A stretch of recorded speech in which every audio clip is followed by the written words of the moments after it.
International Energy Agency that said that the energy transition must be accelerated. But it can only be undertaken successfully if carried out cooperatively among all nations. So there is no solution for each country if we want to really address the problem of the risk of climate change. Because you shall, I think, can have a very relevant role in solving this issue. We have plenty of natural resources, renewable in particular, and we're going to become a large oil exporter as well. So this means that we can face all the domestic challenge of the energy transition to renewable energy sources, but we can also be a very important country that can secure the oil supply for the world global energy transition. Our aim with this seminar are two. First, to have a panorama of the viable global energy transition, and second, to perceive the role of Brazil in this process.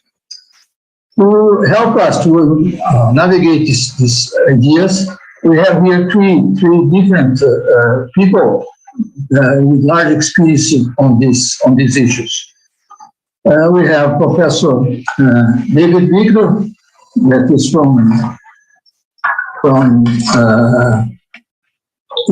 Professor of Innovation, Public Policy, and Research Leader of the Center of Global Transformation at the University of San Diego in California.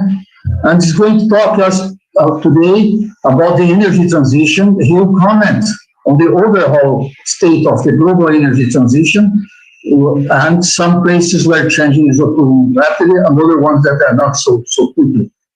Then we're going to have Rafaela Guedes, who is a Senior Fellow of the Energy Group at SEBRE, this is Brazilian International Relations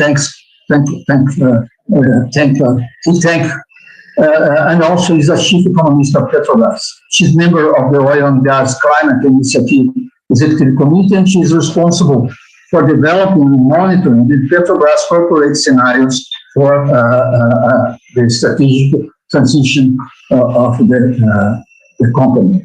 And then we have Professor Segen Estefen, who is a professor of ocean structure and subsea engineering at COP Brazil, University Federal do Rio de Janeiro. He's fellow of the American Society of Mechanical Engineers and member of the Brazilian Academy of Science.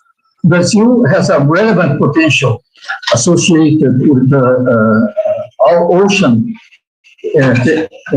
sources of wave, tide, current, temperature gradient, salinity gradient. So all these technologies can be used to solve the problem of the transition. And Professor Segen will offer us an overview of the opportunities and challenges to develop the Brazilian offshore wind energy potential.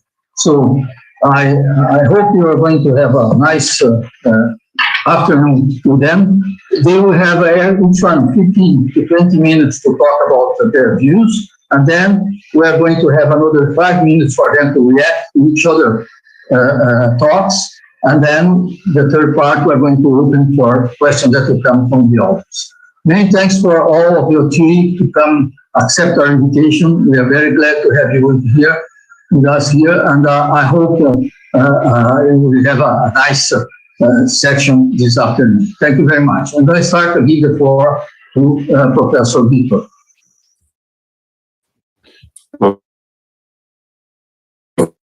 Thank you very much, Gilles. You've spent many, many years working on energy to contribute to this great festival of ideas, and was also a joy to listen to the presentations earlier today. So I want to talk about where we are with the energy transition, what to look for, some bad news, some good news. I'm going to try and be optimistic. It's not easy to be that optimistic when you're working on the climate change problem, but a boy can always dream, I suppose. So what I want to do, I'm going to share my screen and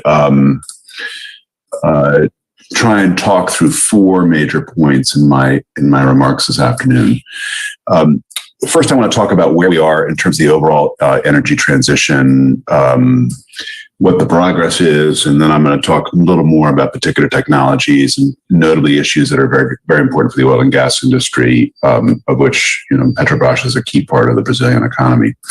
So first, I want to say something about where we are overall, which is not great.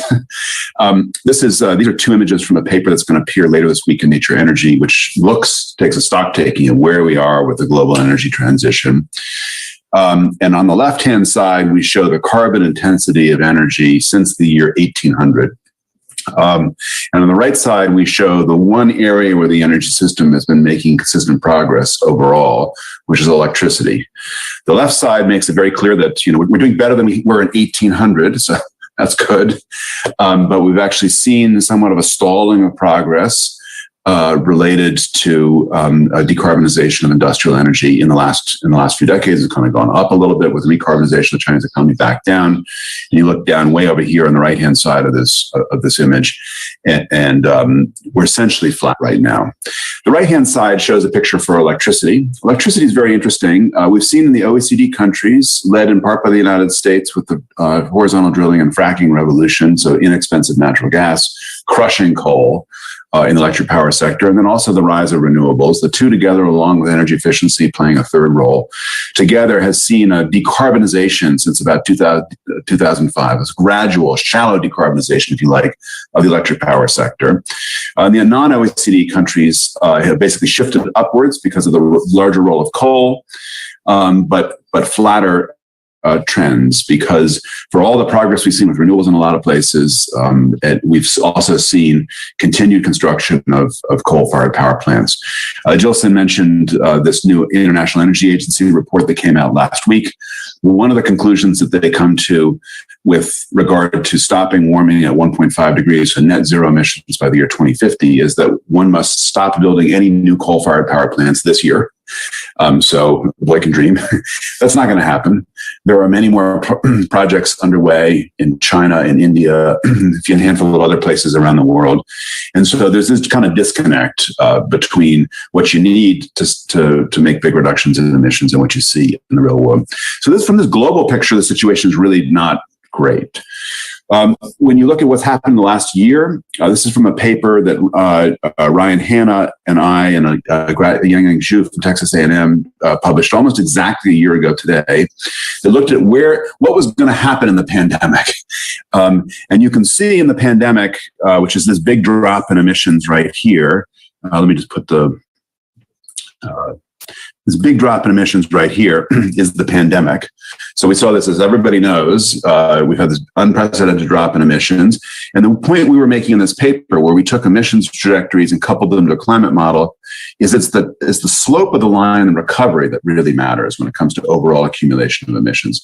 The carbon dioxide problem, global warming, is a stock problem. It's caused by the accumulation over time of pollutants.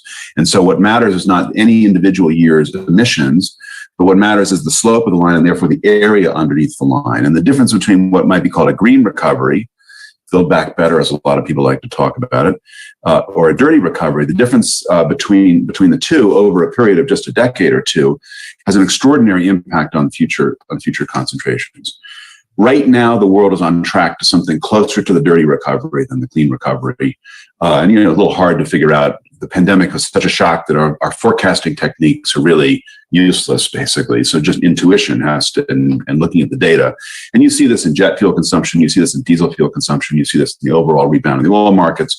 Across the board, what you see is, in effect, a rebound to previous trajectories. It's not great for the situation with climate change. When you put the numbers together, that tells you that you need extraordinary reductions in emissions in order to do things that people are talking about, like stopping warming at 1.5 degrees. This is a terrific study that's updated periodically by Robbie Andrew that shows historical emissions of greenhouse of carbon dioxide. That's the black line right here. These black jagged lines, real data. And then the blue curves show what you need to do to cut emissions consistent with net zero and consistent with a greater than even chance of stopping warming at 1.5 degrees. And had we started emissions cuts back here in the year 2000, we would have needed something like 4% per year emission reduction sustained globally. So almost a pandemic sustained globally, hard to do. France did it for a while, for 15 years or so, not because they were worried about climate change, they were worried about other things, converting oil into nuclear in the French energy system.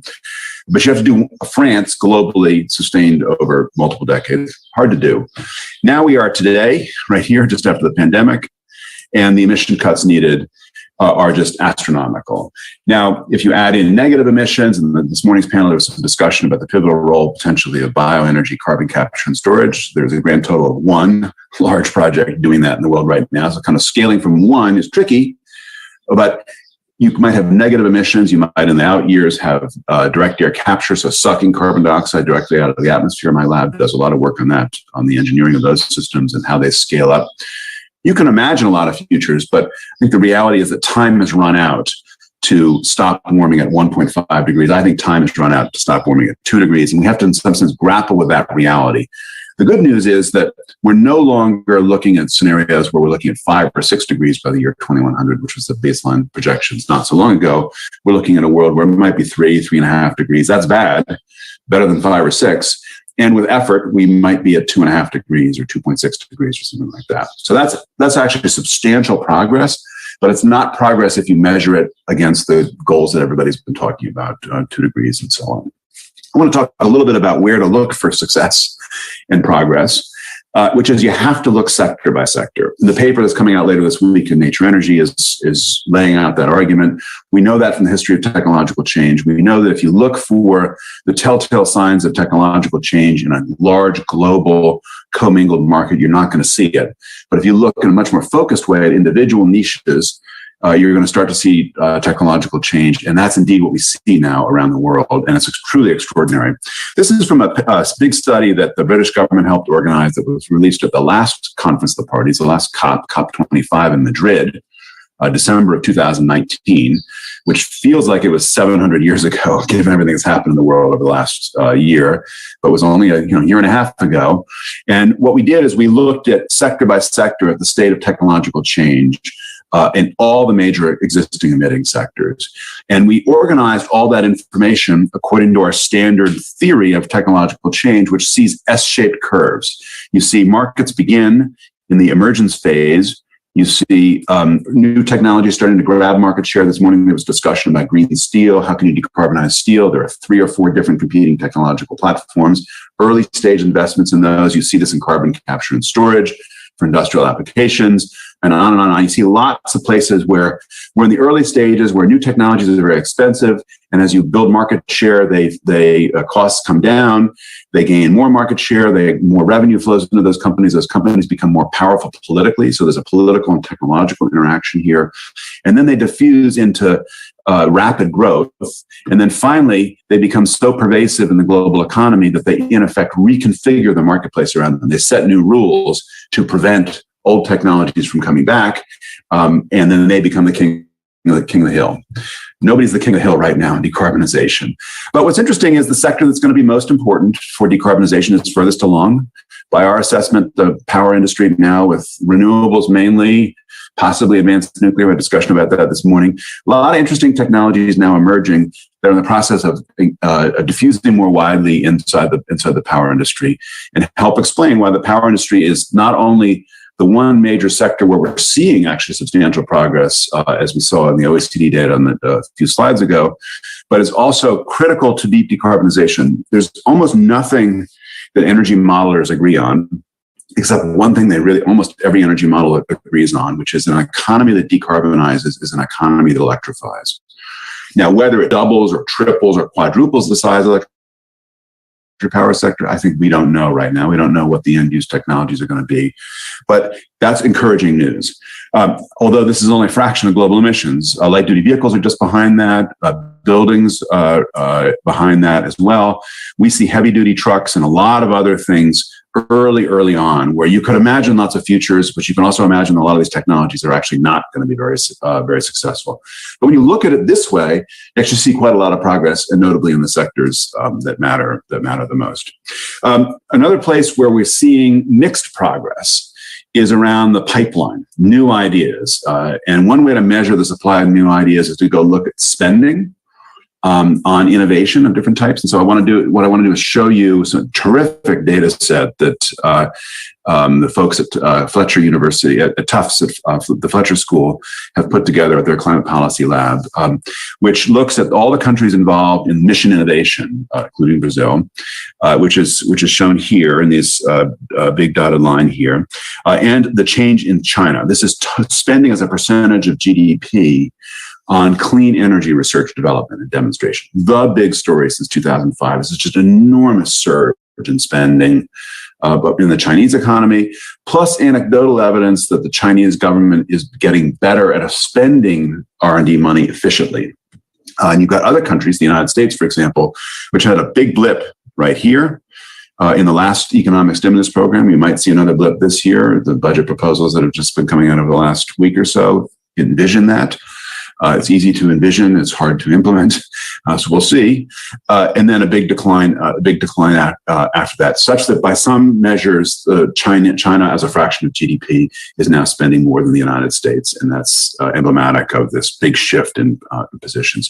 On the right-hand side here, we're showing spending on grids and storage, so electric power related spending, where when you normalize it as a percentage of GDP, see some really interesting patterns. A big South Korean, Norwegian play, in effect, around the future of electricity. I want to talk a little bit about what all this means for the oil and gas industry, and then kind of close with some comments about what this means for the climate change negotiations. The IEA study that came out last week, 2 weeks ago, I think. The IEA study that came out 2 weeks ago envisioned, as almost all studies do, a big decline in oil consumption, roughly a factor of 3 reduction in oil consumption. And the oil that's left over is systematically going into petchem, not conventional uses, but going into uses where the carbon remains in the product and where there's essentially no viable alternatives. And so that's the big shift in the oil industry. The other thing that I would be much more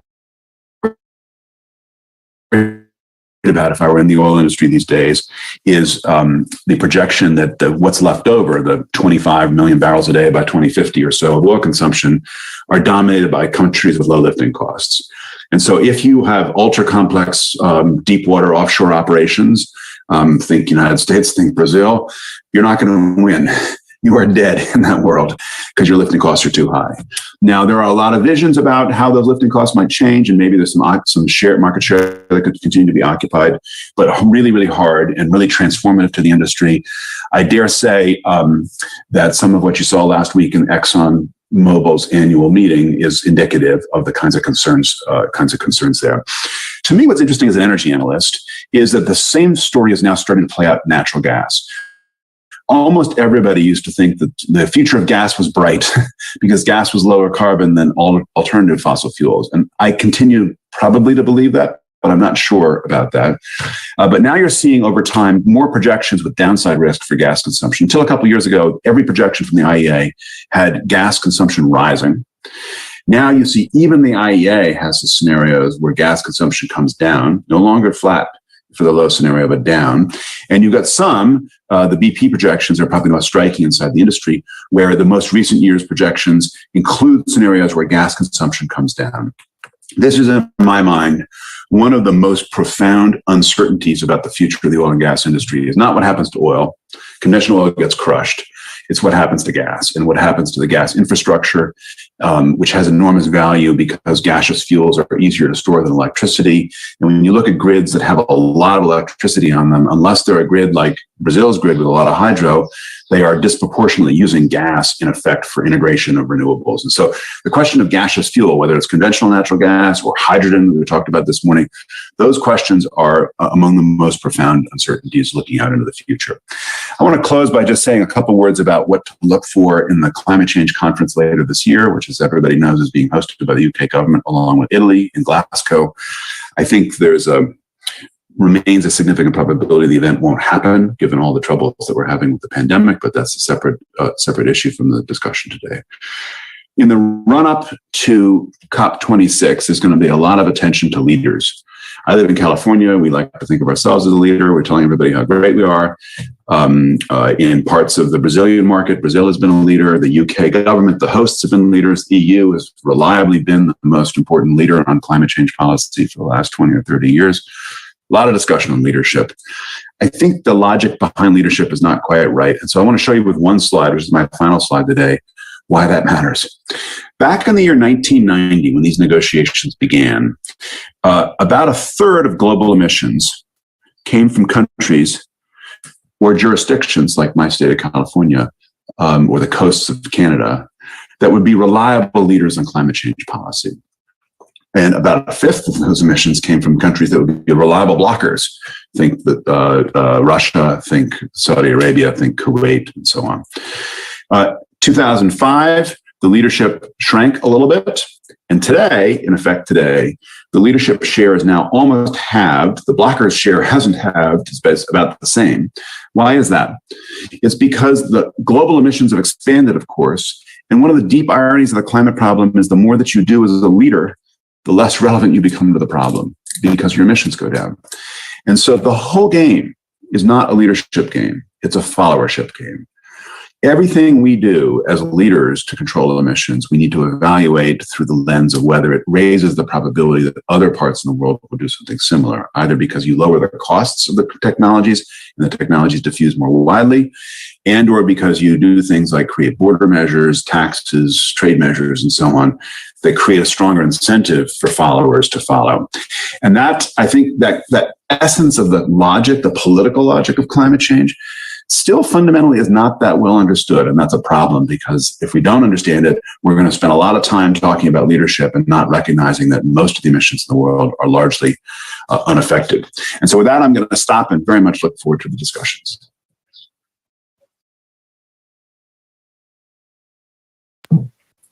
Thank you, David. Very nice, very good overview of the situation, particularly for us here that we are deep in the deep offshore. It's interesting to hear your views that perhaps you are in a deep trouble. Let me come to Rafaela to follow up on all this that we heard. Please, Rafaela. Okay, I do not have slides. Thank you to be here today. Adilson, Segen, David.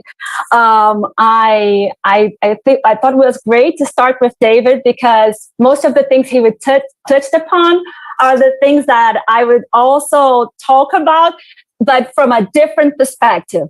I will start here from the energy transition in a broad view, and then how it comes to Brazil. How does it relate to Brazil? Yes, everybody was talking about the energy, the last energy agency's report, and when I read it, I think that the big message there is really, it is an extremely big and giant challenge for all the industry, for all the world, to achieve the net zero, especially when it says that we would have a path to net zero up to 2050. And when we look at the dirty recovery that you were mentioning versus the green, we probably are much more near to a dirty recovery. If we look at how much barrels of oil equivalent did we consume on 2020, which was when all the economies were falling down and falling apart, it was 90 million barrels of oil per day, which in a normal year would be the demand is around 100 million barrels per day.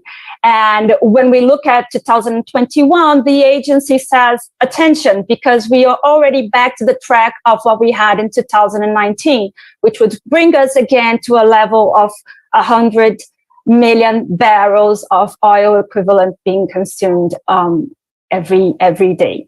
So it's really a challenge. And that said, we could look at the sectors, as David said, and bringing this to the Brazilian perspective, which I believe that each country will have its trajectory and the way to assess the transition. And when looking into the steps and taking it to the Brazilian account, the first step, which would be the electrification of the grid, we have gone to most of our grid is already from renewables. So we would go to the second stage and look a little bit into the renewables energy in terms of in the transportation sector. And then when we look at the transportation sectors, and then you could ask, what will be the role of oil and gas when we look at this from a Brazilian perspective?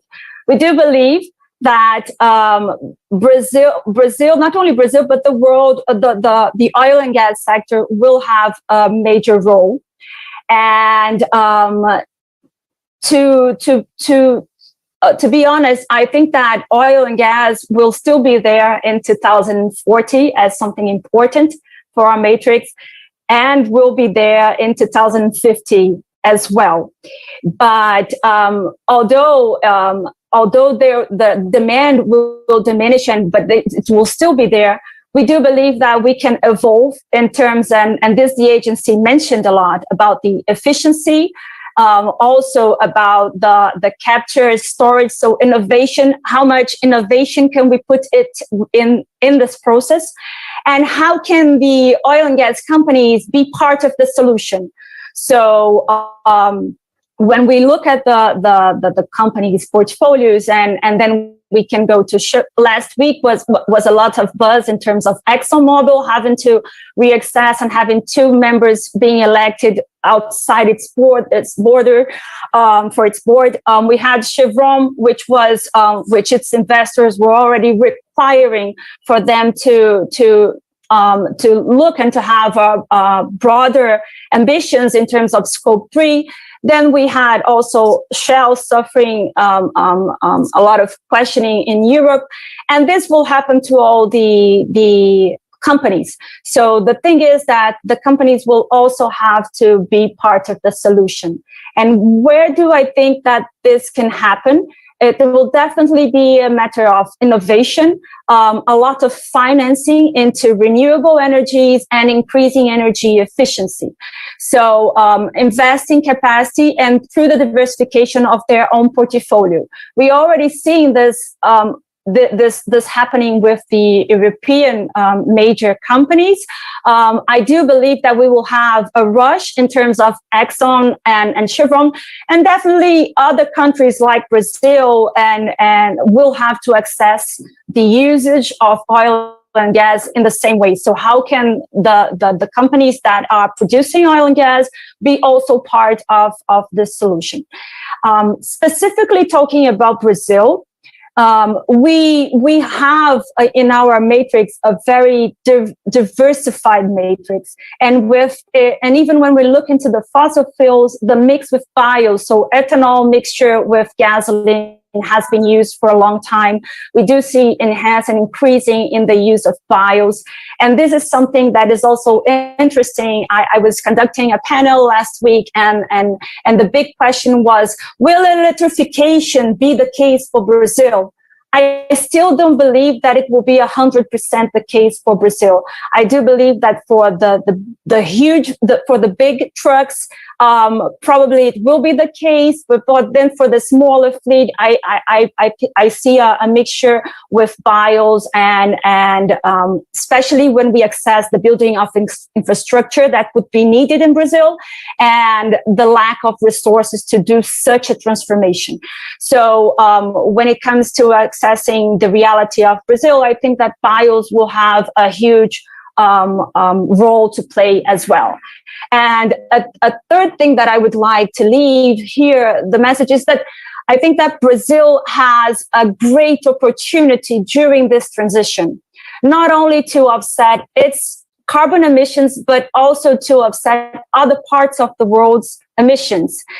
We have such a huge matrix and huge opportunities that are already arising in terms of solar and wind, that I do believe that there will be a space not only for the bios, but also for the 100% hydro, wind, and solar. And when we think a bit in advance, also the hydrogen, and how can this boost our possibilities of producing energy and energy solutions, not only for Brazil, but also for abroad. So that said, I think that the energy transition is a fact. The pace of the transition, I think it will vary from country to country. The number of incentives given by the governments, I do believe it also will vary from countries to countries. So Europe, we are already seeing the Green Deal and all the huge number of investments towards the transition. That probably will not be the case for Brazil, but then how can we mixture and incorporate the private and the public sector and government regulation, the correct regulation, so that we can have a permanent space within the transition. So that would be my initial thoughts. Thank you. Thank you very much, Rafaela. Very nice overview of the Brazilian situation. I think it's we're a little bit more optimistic with oil than David. And you rely a lot on efficiency and technology, and particularly in transportation. It seems that you don't see too much the role of electricity in transportation in the Brazilian case, because we have, as you said, much more room for biofuels. And I think you said also that we should not think that we are going to have the same sort of transitions that are going to happen elsewhere. So each country, each specific transition, taking account its reality. Very nice, thank you. And I give the floor now to Segen to speak a little bit about his view on the transition. Please, Segen. Okay, Adilson, thank you very much. And congratulations to Professor Ana Célia for the initiative. Greetings to Rafaela and David. I'm trying to bring some technology for our discussion. And I will talk about ocean renewable energy and what we are doing in Brazil about this subject. And I will be quickly on these four issues of the research we are doing here in Brazil. When we talk about the ocean renewable energy, it's a huge area that encompasses the sources from the seawater, that is wave, tidal, ocean current, thermal gradients, and also other sources that use the ocean space, like offshore wind and floating solar. This is quite important nowadays. In terms of technology readiness level, we have the tidal current and wave as disputing some priorities in terms of investments nowadays, but of course, offshore wind is already a reality, mainly in Europe and China. We did some research here from in the last 10 to 15 years, and we deployed the first device in Northeast Brazil about wave converters. It has a technology level of 7, and we are trying to incorporate more technology in this kind of device to use both for electricity and desalination. There is another device we intend to deploy in Rio de Janeiro. It still needs some testing in our lab, and probably in a few years you have this device installed in front of Copacabana beach. It's about 10 kilometers from Copacabana, close to an island. But nowadays, we are working more closely to offshore wind.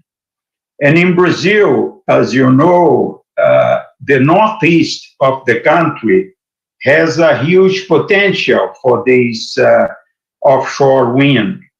We have capacity factors that can reach 65% there, and a technical potential that is 700 gigawatts in depth up to 50 meters. We can get a potential around 3,000 gigawatts if you go for the exclusive economic zone in Brazil. That is a huge potential. We also have possibilities in the southeast region, especially north of the state of Rio de Janeiro, and also in the states of Santa Catarina and Rio Grande do Sul. Of course, we have some restrictions, and these restrictions should be taken into account. This is a recent publication we did in the Renewable and Sustainable Energy Reviews.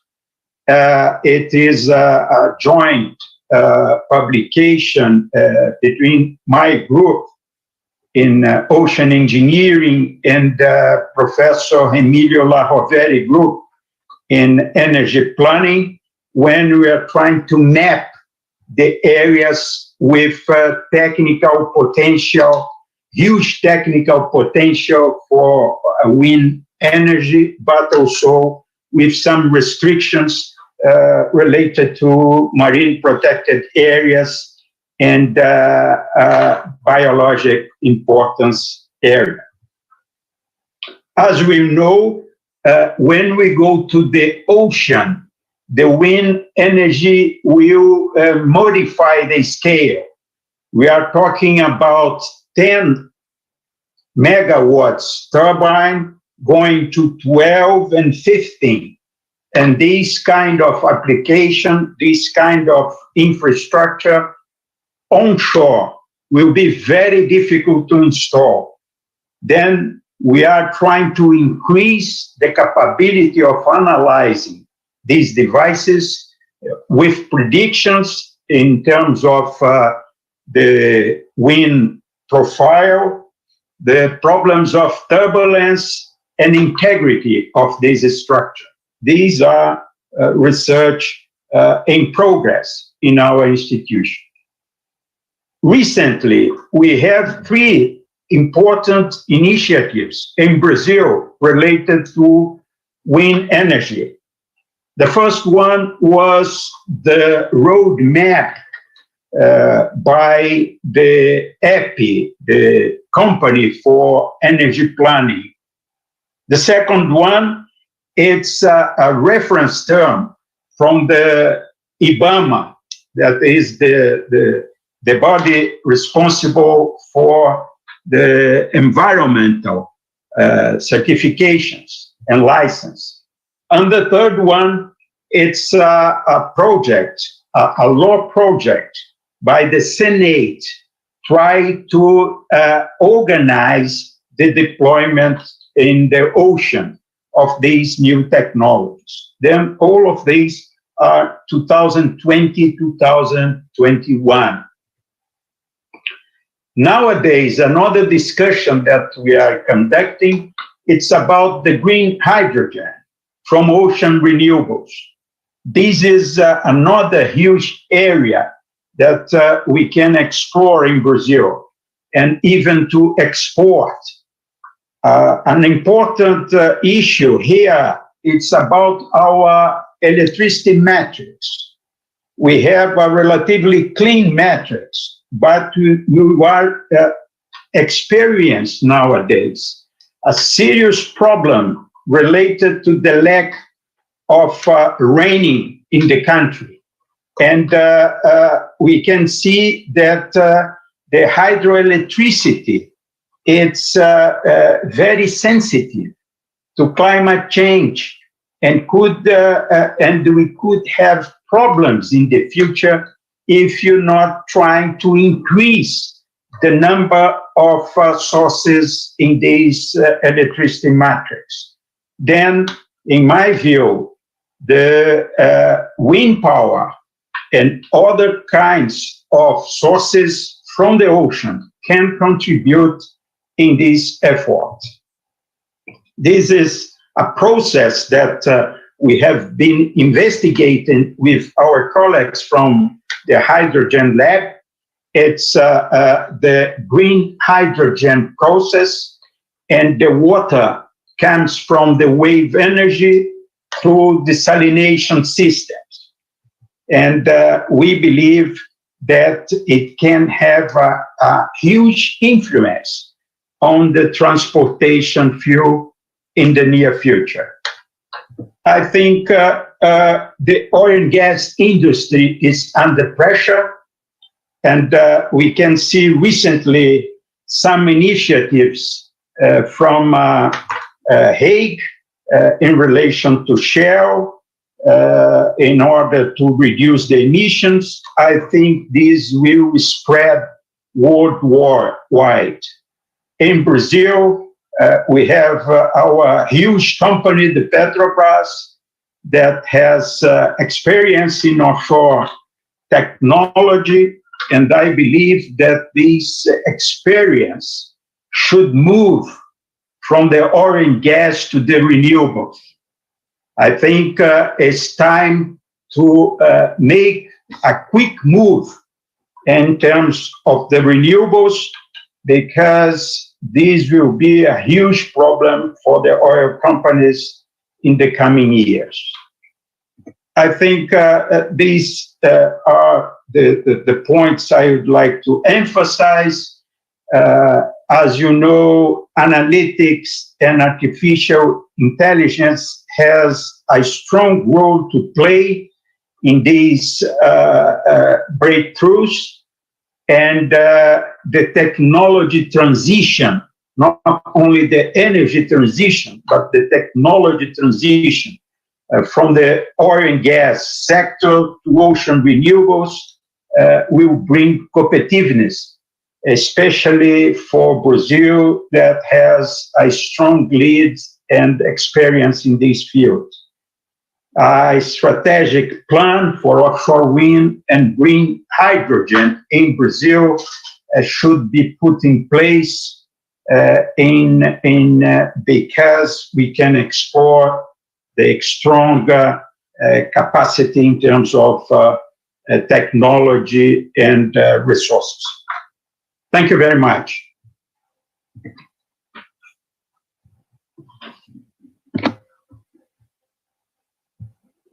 Adilson, please.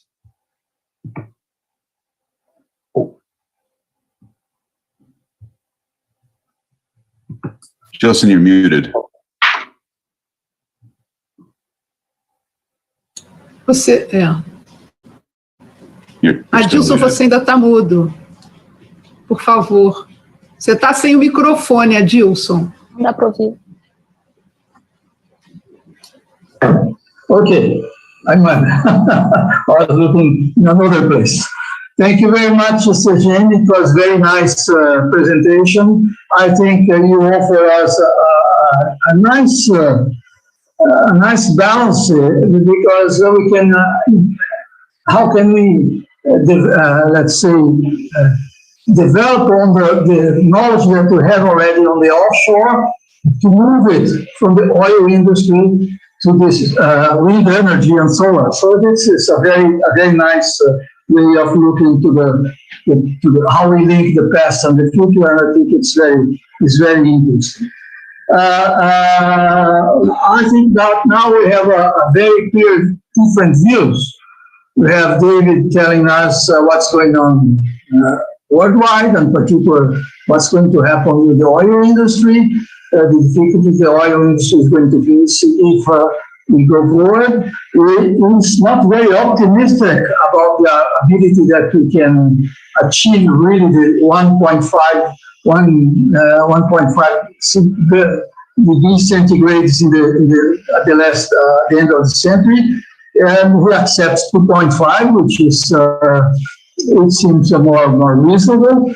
And he told us that he was much more optimistic about what can happen in the electricity sector, and we're going to have a lot of investment in innovation. Unfortunately, he showed us that these investments are going very fast in China, but not so much in the West countries. It seems it's not, perhaps now it's going to change, but it's not very, very, very bright.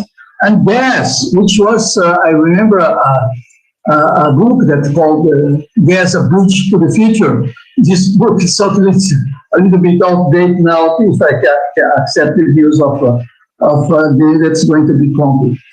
Well, and we have from Rafaela a very clear view of the situation in Brazil, particularly the oil industry in Brazil, which is interesting because, as we know, Brazil is coming from a situation that we have been imported of oil, large oil importer, to a situation that's going to be a large oil exporter, which is a very changing the trajectory, and we have the Segen as well. So I will not speak too much. I'll give the floor now for you. You have 5 to 10 minutes to explain a little bit how you react to each other presentations. And I start perhaps with David.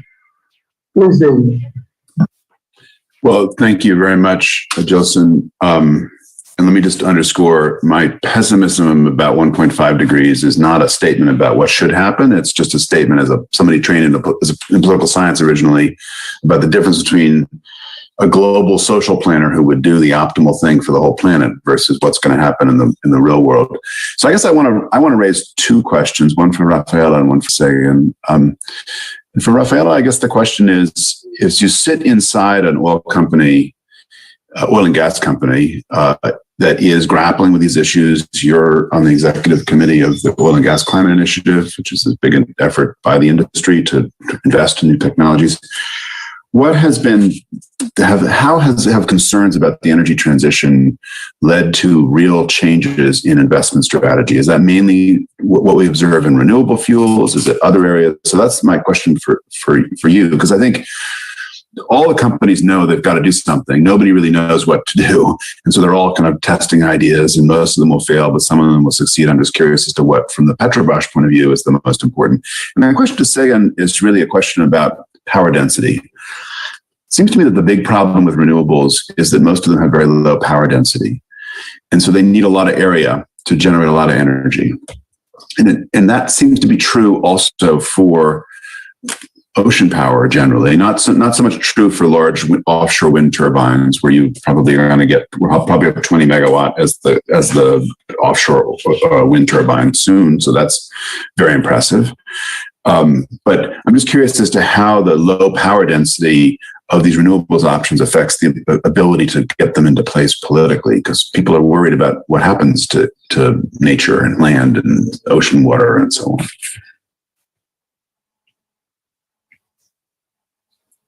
So, only tough questions. So the thing is that really we are in the midst of the transition, but there are still a lot of question marks, even relating to the business models and how big can you be, and if the reality and the way you assess the market in the past can be the way you will continue to access the market. And I think that's the biggest challenge for all the big oil and gas companies, which are transforming themselves. We just saw yesterday, I think, Total, that has now become Total Energies. And then we saw before Total, we saw BP, and also beyond petroleum and all the energy. But then how can you produce these solutions? How can you defer your product from a smaller company which is producing solar, wind? What is your niche? where are you going to operate? So all these questions are the questions I think that all the oil and gas companies, they are struggling to answer.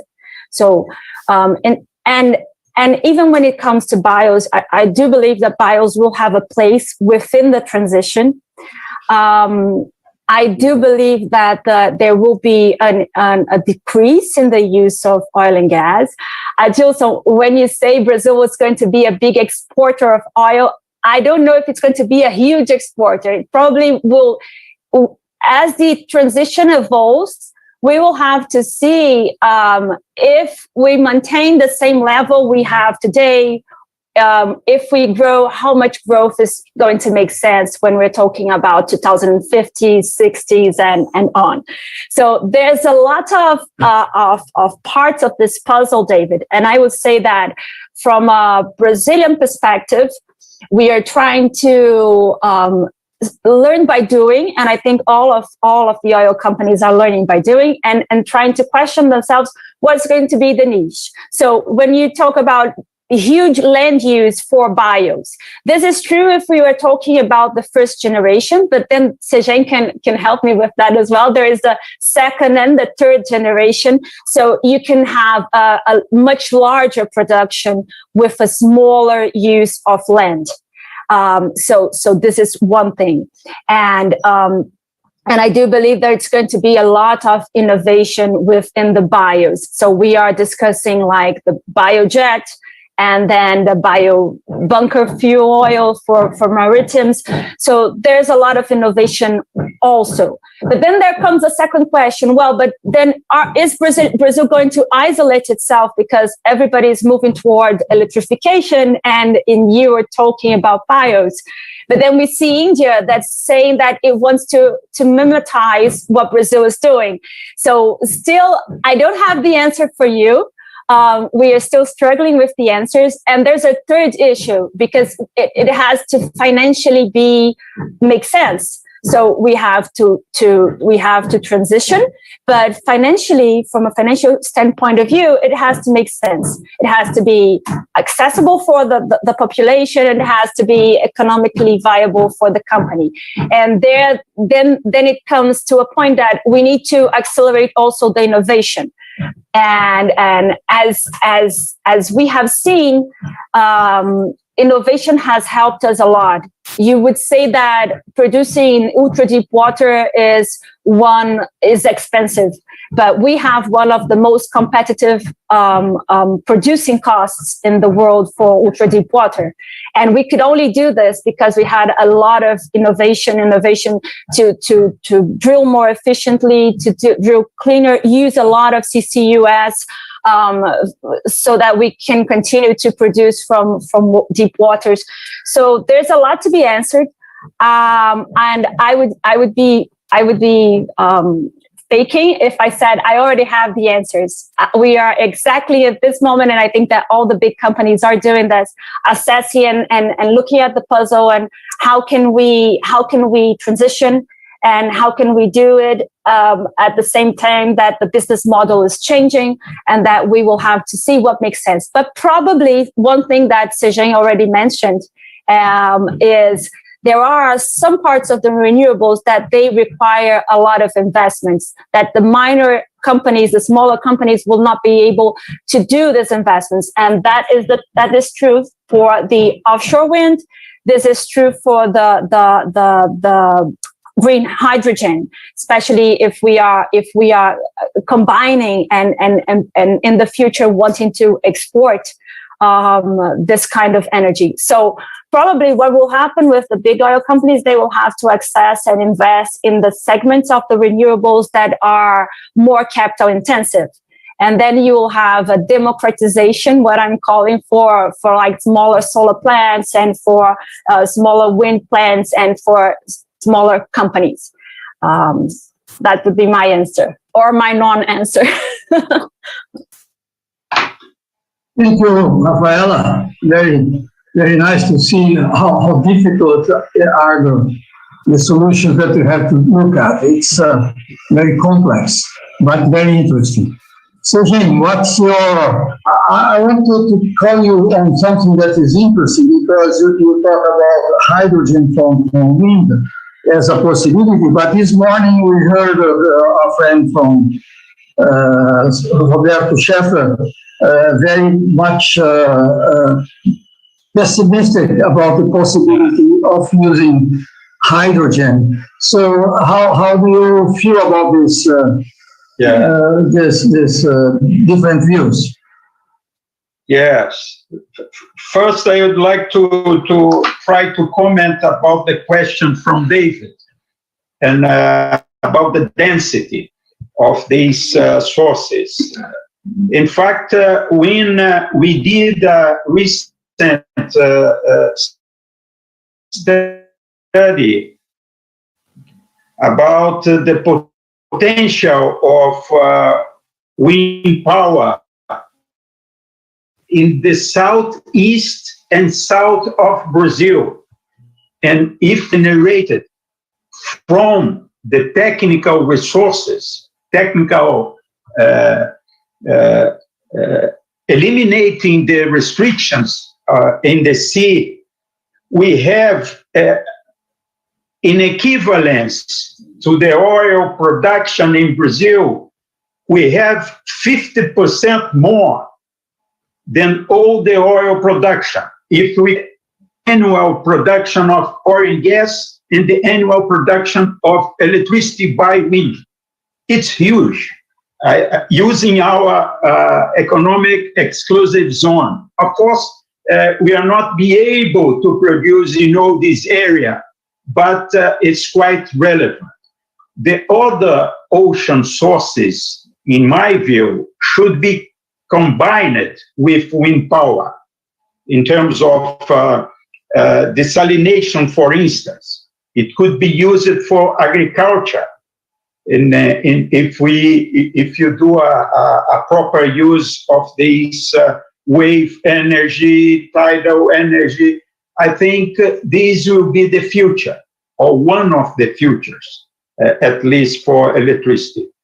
And today, I can see that our reservoirs should be considered as a kind of storage of energy, a battery, combined with wind power, for instance.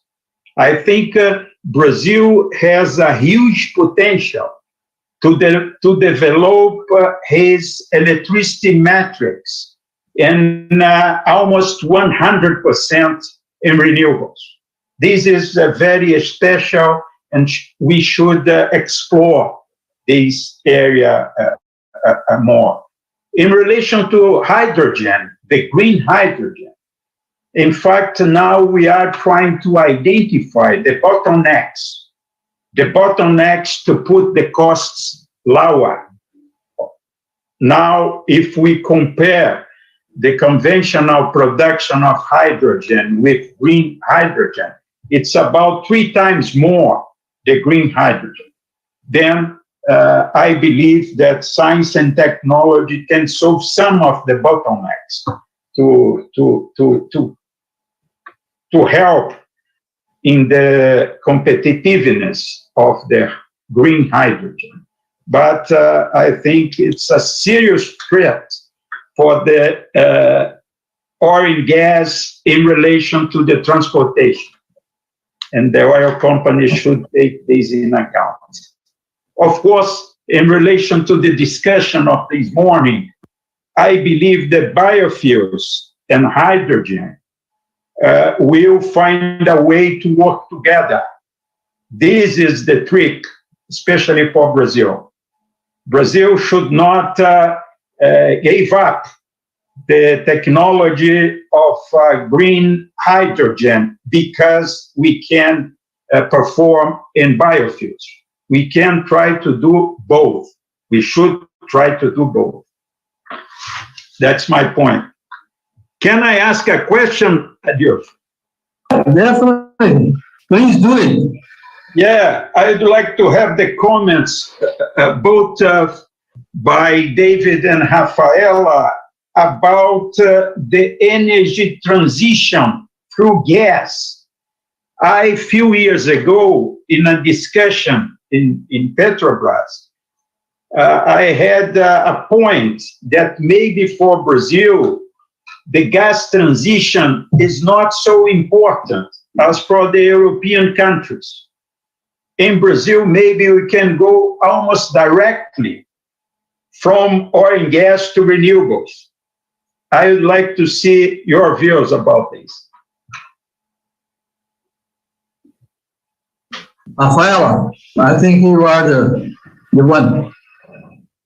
Totally agree, Segen. Again, the transition, there's not only one path within the transition and in our journey to net zero. And each country will have to access its strengths and weakness, its opportunities. And in the Brazilian case, if we were to do this through gas, probably we should have done this 10 years ago. Now I do agree that we can basically jump directly to renewables and with the gas that we already have, which is not a huge amount. But in essence, this has to do with the kind of reservoirs we find here in Brazil. Probably it made sense for Europe, depending on how their reserves were. So, but yes, I would agree that is the Brazilian case. I would just add that analysis seems right to me for Brazil. Gas, the main value proposition around gas in most of the world is either in generating electric power, including with highly variable generation, which helps to integrate renewables. Brazil doesn't need that because of the hydro system, and high heat industrial applications. It's really important for us not to forget the high heat industrial applications. There are other technologies that could provide that. Some of it might be electrifiable.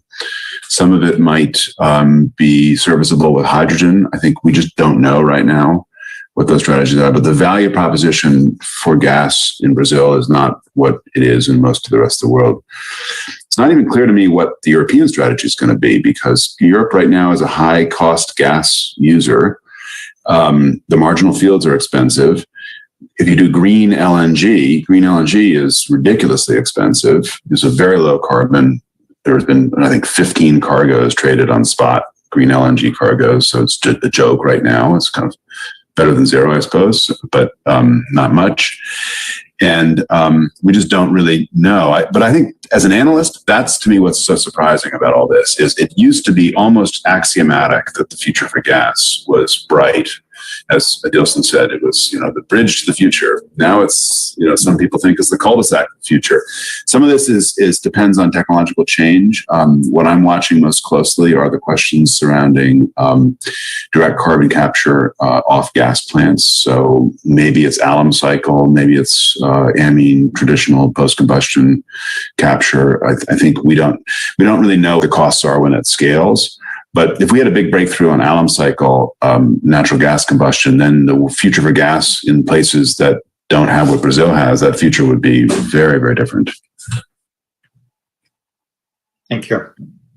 Okay, let me put you a more tough question, because Rafaela was complaining that I have much tough question. I'm going to ask you something that everybody says that one of the biggest problems today is the problem of social and economic difference. So disparities. We have an enormous problem of the increasing distance between some part of the population that is doing very well, particularly during this pandemic, and a large share of the population that's doing very badly indeed. And as I understood from David and also from Segen, we move to technology that are much more expensive, not only in energy terms, but also on capital investment. And how do we link this to, can we solve the energy transition problem and the social divide that we are having? It's a conflicting, these issues are conflicting, or can we rejoin them in some way. What's your view on this? Because everybody is saying social justice must be coming together with the energy transition. Who wants to talk about that first? I can go first. This is a topic that I really am passionate about because it resonates with Brazil and all the distances and the gaps we have here. And this also was something that the Energy Agency talked about in its report. Two datas. One of them was relative to the total investment per year until 2030 if we wanted to be net zero in 2050. It was, today's number is around $2 trillion for all the energy segment around the world. And this number would have to go to $5 trillion per year if we wanted to achieve. So a lot of investment being put into the green shift.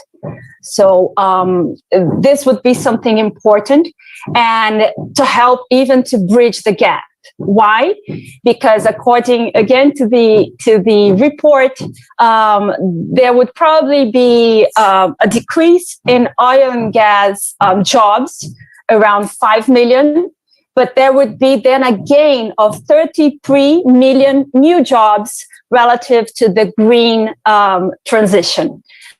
So, and also, but this again by itself would not be enough. We would have to have also a lot of cooperation between countries. And this is also something very challenging. We have been seeing a world which has been very polarized. Even when we talk about the transition, we see China versus United States, and then and all this challenge to lead this transition, this technology transition. But I am totally convinced that if we want a better world, and a world where we have a better climate for everybody, because the climate is something that is everybody's problem, not only rich, not only poor, everybody's. We also need a more just world and more cooperation between the countries. Everything that I'm talking is like it's beautiful in the report, but then let's go to reality. And there's still a lot of talk going on, but from a Brazilian perspective, if Brazil wants to gain in this transition and wants to position itself differently and help bridge gaps, the government has to have the right regulation. There's going to have a lot of cooperation between the private sector and the public sector, especially, for instance, Guedes has launched last year some green bonds and trying to incentivize the kinds of investments that are towards renewable. We have to have more of that, not only from the government, but also from the private sector. And then a big push for not only Brazil, but for all over the world is going to be the financial sector and how investors really challenge companies and governments towards migrating their investments to more renewable investments and to help diminish these gaps. But still a complicated equation. David? Yeah, so I want to say two things.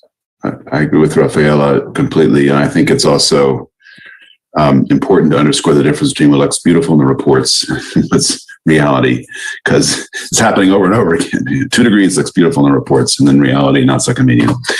I want to make 2 comments about this. The first is about inequality.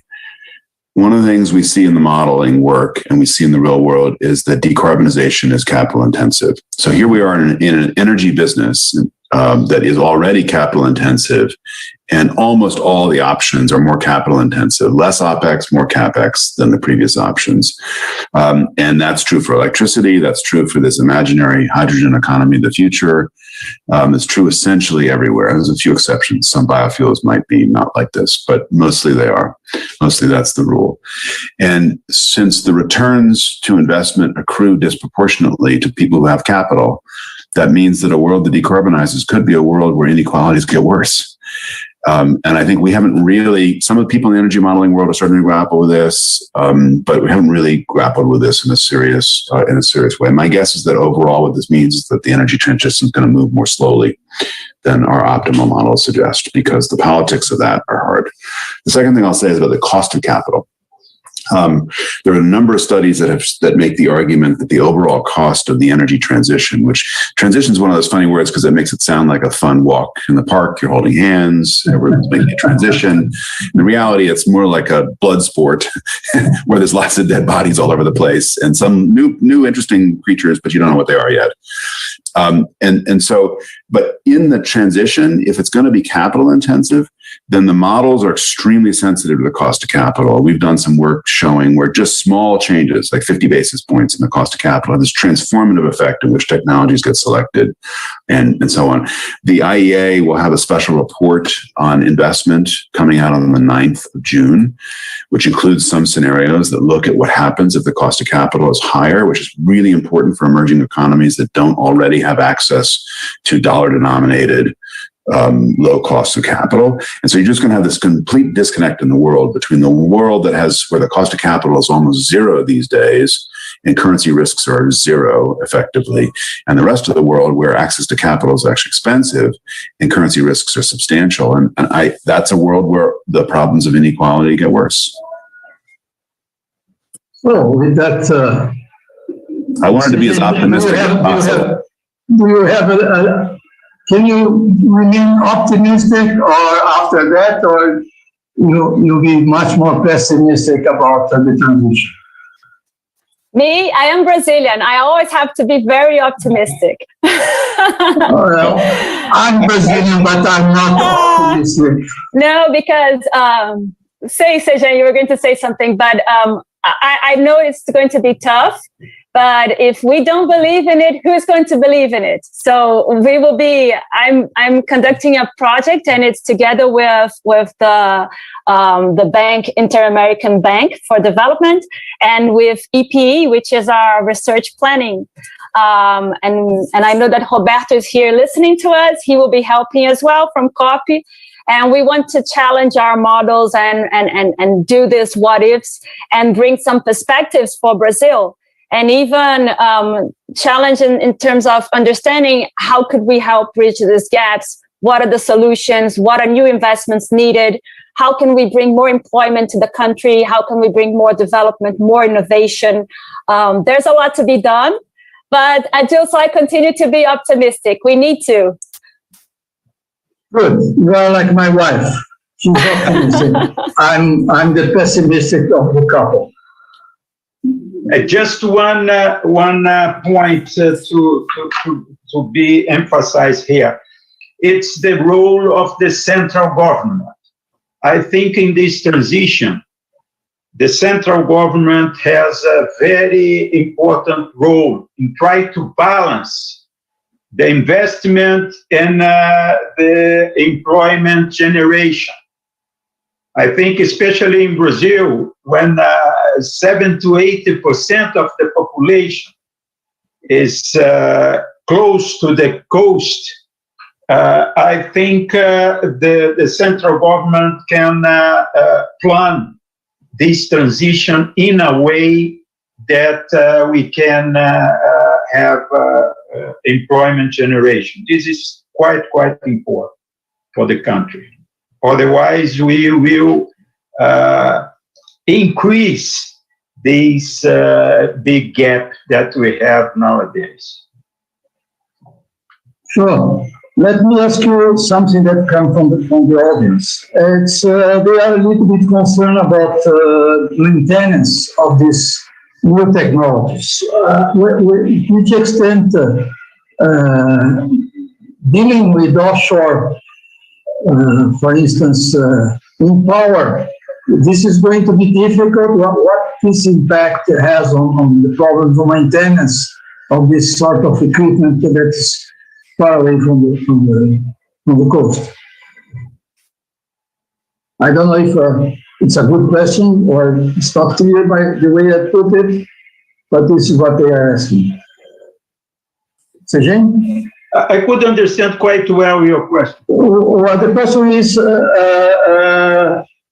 we're going to technological device like the one that we're talking about needs maintenance. Needs to be maintenance. Okay. Maintenance. I'm sorry for my English. It's not English. It's Brazilian English. Maintenance. Which extent this will have an impact on the way you develop this sort of technologies? Yeah, I think nowadays the huge experience from offshore industry in terms of oil and gas, they deal with this all the time. I think this is not a problem, not an exceptional problem. Mm-hmm. And in terms of wind turbines, they are using now drones and other devices for the inspection and maintenance. I think it's progressing so fast, the technology, that this is not a big issue. If I could just comment briefly on that. Yes. I mean, the information technology revolution is really interesting here because it's washed across the entire energy business and it's basically shifted out the supply curves. Also for oil and gas, the cost of offshore drilling has come down by, depending on how you measure and exactly where you are, 25 to 30% in a few years since 2014. And it's systems integration, it's better, it's predictive maintenance, it's all kinds of other stuff like that. Same is true in the renewables business. So although I'm overall pessimistic, I'm pessimistic against the goals people have set, which are politically organized goals that are designed to never to be achievable. They're like, in horse racing, where they have the rabbit that goes around. I guess that was dog racing, which no longer happens, I think. But it's like the rabbit that's going around. It's always faster than the horses or the dogs or whatever is chasing it. And the same is true for diplomacy. So the goals are always unachievable in some sense. But my overall optimism comes from where Segen is, which is technological change. Because as the costs come down, then the interest groups that favor that technology also gain greater market share and become more powerful politically. And it's the two together that is the dynamic theory of politics here that I think gets us out of the box that we're in.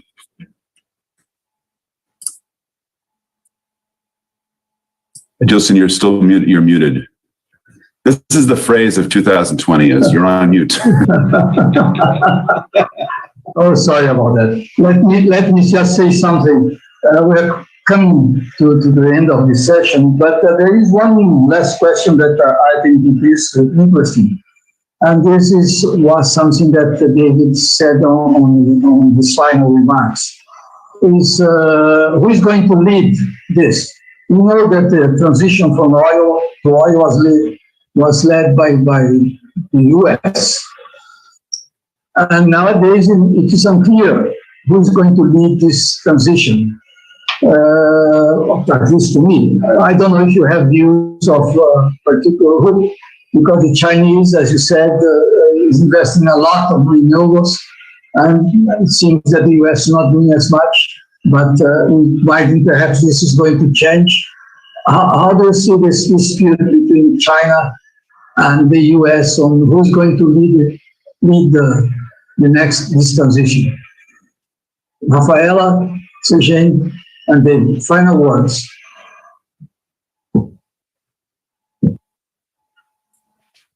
Okay, Ladies first, or Segen goes first? Ladies first. I would go back with the question, are we going to have a unique lead? I'm not sure if we're going to have a unique lead. I think this time it's going to be different. We saw a British, a UK lead, then we saw United States lead, then we saw China, Russian to be the next lead. but I am not. I still am not convinced that we will have a unique lead. I think this time it's going to be something different. Segen? Yeah, I agree with Rafaela. It's not clear that one country can lead alone this process. Of course, US and China will have a special role in these new initiatives, but I believe that, in fact, the societies of different countries will have a very important role nowadays in this transition because of these social medias, the press on the politics, and the need to respond to the climate change. I think, I believe that the society organizations will play a very important role in this transition. Yeah, so I agree with what Rafaela and Segen have said. I want to say two things about this. The first is we don't know who's going to lead, because in a true transformation of an industry, the new ideas come from the outside for the most part. They tend not to come from incumbents. Incumbents are getting in the way. And so they come in all these strange places and then they get worked. And that's my concern. That's why I think what Rafaela said early on in this panel was very important, which is the companies are now learning by doing. You can't, this is not like software where you can sit back and watch who goes first, and then most of them die, and then the successful ideas, you quickly come in and are a fast follower. You have to be leading with lots of projects, because you need to learn about the projects and the technology by working with it in context. So I think that's going to be crucially important. The second, and you mentioned, Adilson, the issue of the U.S.-China conflict. The U.S. and the Chinese are engaged in a battle about leadership that is a battle about lots of different things. I'm very concerned that, in like most battles, you end up with a lot of damage.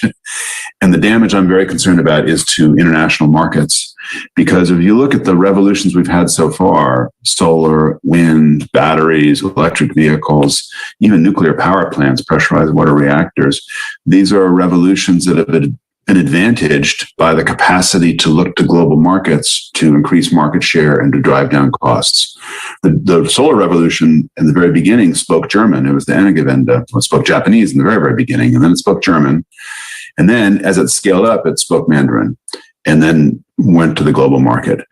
And if we undo a lot of the global investment and trade agreements through the geopolitical conflict between my country, periodically run by obnoxious people, periodically not, and China, periodically doing its own thing, a lot of that revolution, and that's been good for the environment, frankly, a lot of that revolution is going to come unglued. And I'm concerned about that.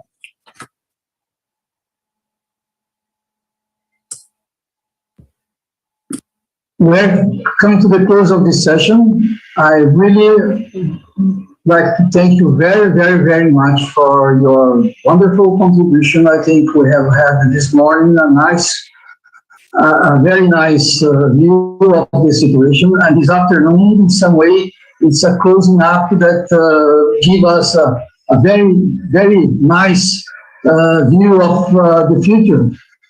Particularly for Brazil, I think we cannot we don't see the future, but we can at least have a different see the challenges that we have ahead and much work we have to do.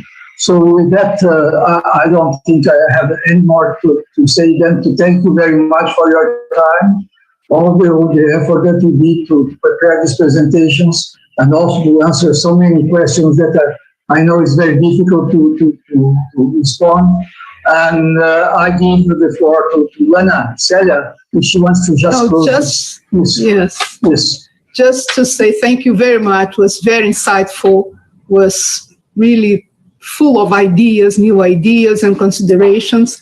I'm very happy that the both panels, and especially this one, really, it was extremely important to Brazil. And I really want that this discussion, this conversation continues with other panels and next. Thank you very much. Bye. Thank you. Thank you. Thank you very much. Bye. Bye. Thank you.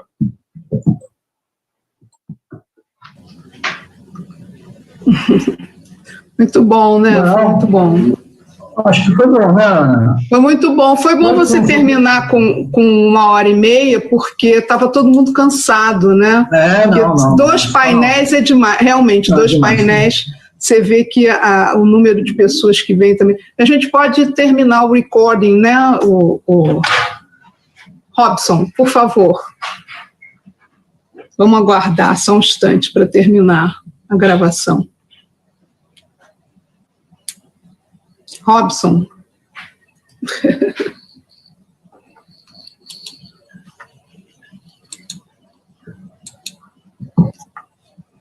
Estamos terminando. Bom, o Adilson já saiu também. Ana, parabéns.